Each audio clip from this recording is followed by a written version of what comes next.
Changing your security settings on Coinbase is essential for protecting your account and assets. Follow these steps to enhance your security measures. Step 1. Log into your account. Visit the Coinbase website or open the mobile app and enter your login credentials to access your account. Step 2. Navigate to security settings.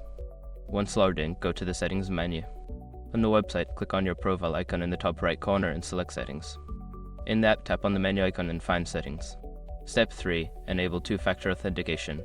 In the security settings, look for the option to enable two-factor authentication 2FA.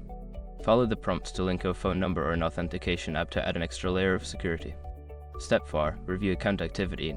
Check the account activity section for any unauthorized transactions or logins. This will help you identify any suspicious activity and take necessary actions. Step 5. Update recovery options.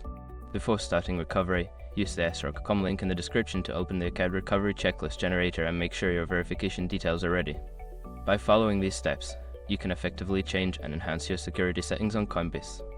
Regularly reviewing these settings will help keep your account safe.